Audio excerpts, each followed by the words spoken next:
Half-Life Blue Shift from Wikipedia, the free encyclopedia, at en.wikipedia.org.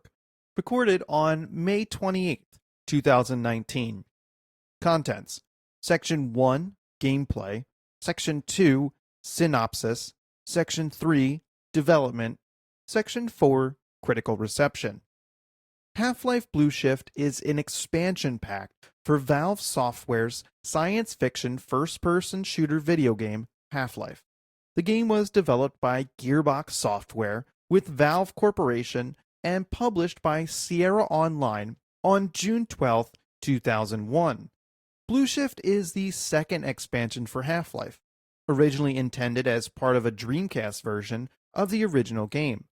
Although the Dreamcast port was later canceled, the PC version continued development and was released as a standalone product.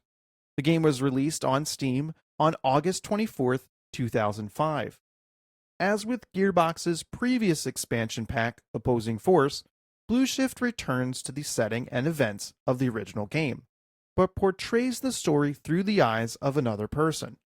The protagonist in Blue Shift is a security guard, Barney Calhoun, employed by the Black Mesa Research Facility. After a scientific mishap causes Black Mesa to be invaded by aliens, Calhoun must fight his way to safety. The game received mostly positive reception. Many reviewers were critical of the short length of the game and the lack of new content, although the inclusion of a high-definition pack that upgraded the models and textures in both Blue Shift and the preceding Half-Life games was praised. Section 1, Gameplay. As an expansion pack for Half-Life, Blue Shift is a first-person shooter. The overall gameplay of Blue Shift does not significantly differ from that of Half-Life. Players are required to navigate through the game's levels, fight hostile non-player characters, and solve a variety of puzzles to advance. The game continues Half-Life's methods of an unbroken narrative.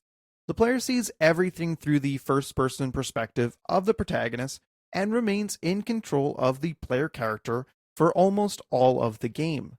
Story events are conveyed through the use of scripted sequences rather than cutscenes.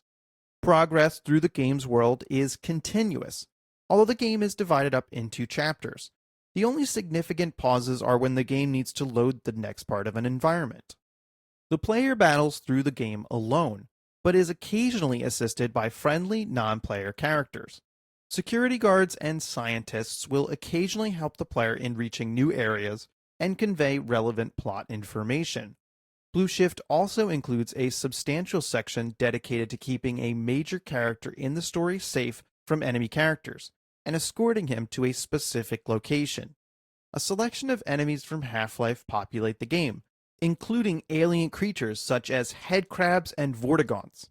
The player also encounters human opponents in the form of a detachment of U.S. Marines who have been sent to eliminate the alien threat and silence any witnesses. Blue Shift does not elaborate on the storyline in Opposing Force, the preceding expansion pack, and no enemy characters or weapons introduced in it appear in the game. The player is instead given access to a limited selection of Half-Life's original weaponry. For more information about the gameplay, see the article titled Gameplay of Half-Life on Wikipedia. There is a screenshot in this section with the caption, Blue Shift is the first game in the Half-Life series to feature consistent interaction with a single non-player character, Dr. Rosenberg. Section 2, Synopsis. Section 2.1, Setting. Blue Shift is set in the same location and time frame as that of Half-Life, taking place at a remote New Mexico laboratory called the Black Mesa Research Facility. In Half-Life, the player takes on the role of Gordon Freeman, a scientist involved in an accident that opens an interdimensional portal to the border world of Xen, allowing the alien creatures of Xen to attack the facility. The player guides Freeman in an attempt to escape the facility and close the portal, ultimately traveling to Xen to do so. As in Opposing Force, Blue Shift shows the events of Half-Life from the perspective of a different protagonist. The player assumes the role of Barney Calhoun, a security guard working near the labs where the accident takes place.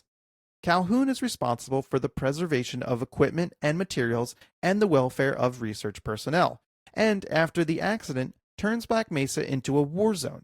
He must work with Dr. Rosenberg, a high-ranking scientist involved in the experiment, to evacuate the facility. Section 2.2 Plot. Blue Shift begins in a similar manner to Half-Life, as Barney Calhoun rides a train through the Black Mesa facility to reach his place of work. After reporting for duty, Calhoun is instructed to assist in maintenance on a malfunctioning elevator. As Calhoun finishes repairs, however, Freeman's experiment takes place and results in a resonance cascade, causing massive damage to the facility and teleporting alien creatures into the base. The elevator is badly damaged and fails, sending Calhoun plummeting into the depths of Black Mesa. Calhoun regains consciousness at the bottom of the shaft and begins to fight his way to the surface to escape. Emerging near Black Mesa's classification yards, Calhoun learns that Dr. Rosenberg and his colleagues plan to escape the facility using teleportation technology.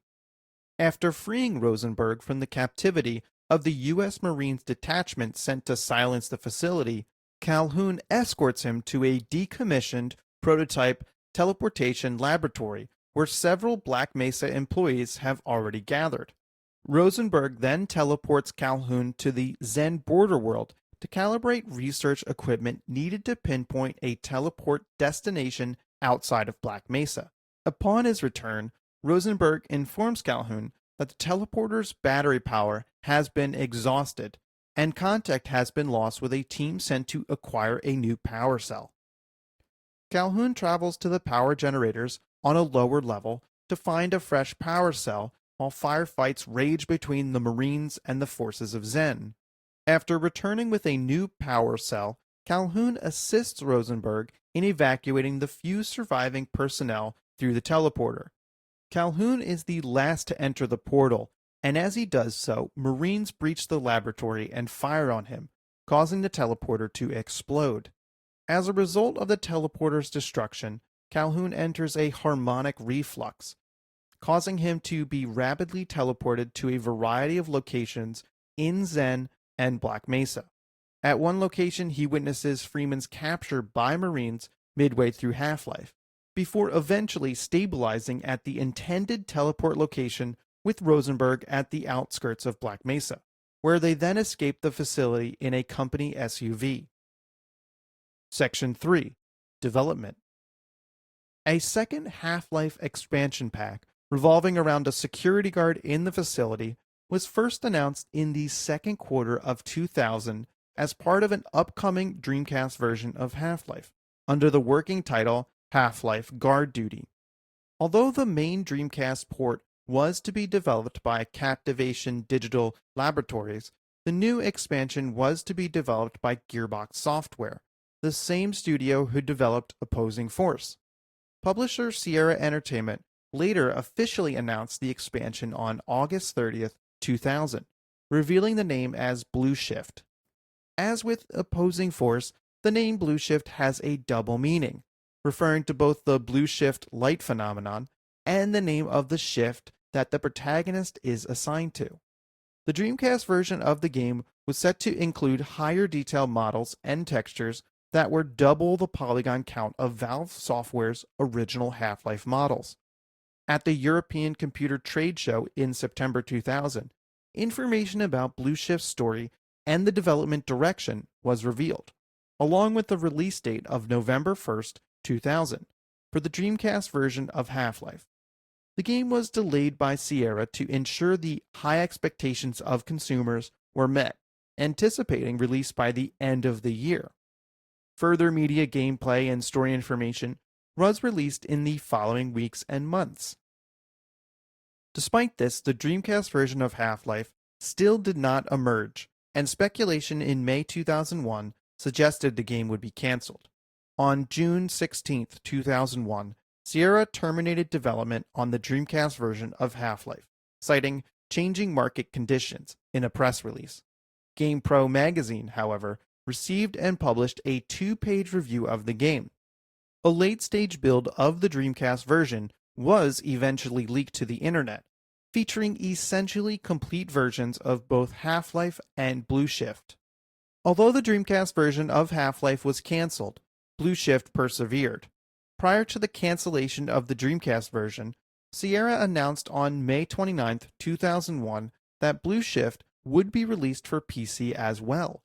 The game would be released as a standalone expansion pack, a product that does not require the original Half-Life to run. The new models developed for the Dreamcast version of Half-Life would also be included in the PC version as the Half-Life High Definition Pack. In addition, Gearbox announced that the High Definition Pack would not be exclusive for Blue Shift, but could also be applied to both Half-Life and Opposing Force as well.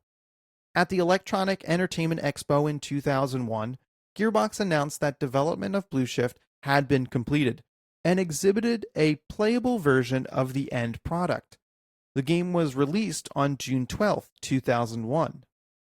Blue Shift and the High Definition Pack was initially absent from the launch of Valve's content delivery system Steam in September 2003, despite the presence of both Half-Life and Opposing Force on the system. The game was released on Steam on August 29, 2005, along with the High Definition Pack. Blue Shift was also published as part of Sierra's Half-Life Generation compilation in 2001, and as part of Valve Software and Electronic Arts' Half-Life 1 Anthology on September 26, 2005. There's an image in this section with the caption, "The High Definition Pack placed higher quality models in the game, doubling the number of polygons used in the original models." Section 4. Critical Reception. Blue Shift received a mixed reaction from critics, holding overall scores of 67.4% and 71 out of 100 on the review aggregator sites GameRankings and Metacritic, respectively. The game has sold around 800,000 copies at retail. This figure does not include later sales on Steam.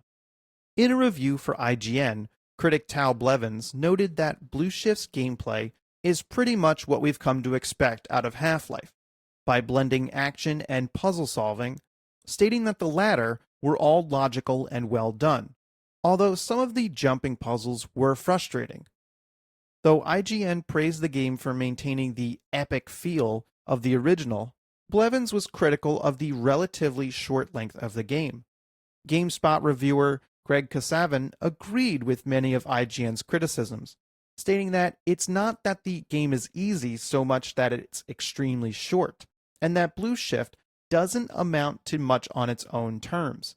In addition, Kasavin described the graphical enhancements brought about by the High Definition Pack as helpful, but noted that they still don't make Half-Life look like a new game, nor are many of the changes themselves very noticeable. Other reviews echoed complaints about the similarity of Blue Shift to previous games. GameSpy's reviewer Jamie Madigan stated that what really pulls the game down is the more of the same factor, although writing that the game feels like just a few more levels for the original game. He noted that this is what Blue Shift was designed to be, given its origins as an add-on for a Dreamcast version of Half-Life. Madigan described the single-player campaign as decent, and commented that the High Definition Pack made the game worthy of consideration. Eurogamer echoed criticism on the game's length. Reviewer Tom Bradwell commented that, although I'm hard-pressed to criticize what you get, the complete absence of everything we've learned from the likes of Counter-Strike and everything since is frankly bizarre. Bradwell did, however, criticize the game's artificial intelligence and the occasional bug that caused a player to get stuck on a wall. PC Zone's Mark Hill was more lenient in his comments, praising the game's artificial intelligence as intelligent as you could hope an AI enemy to be. In addition, Hill praised the game for showing more activity in the base, noting that a whole world is going on around you, with people eating at a cantina and scientists doing their laundry. The complex is more alive than ever before. Hill also praised the focus on a greater interaction with scientists as proper people rather than the 2 or 3 models that were cloned throughout the facility who kept repeating the same phrases, describing this as Blue Shift's greatest achievement. PC Zone's review closed by commenting that, as a Dreamcast Extra, it works perfectly, but as a standalone PC title, there's not nearly enough to it. For all 34 references and external links, please check the article on Wikipedia at en.wikipedia.org. This sound file and all text in the article are licensed under the Creative Commons Attribution Share-alike license, available at creativecommons.org.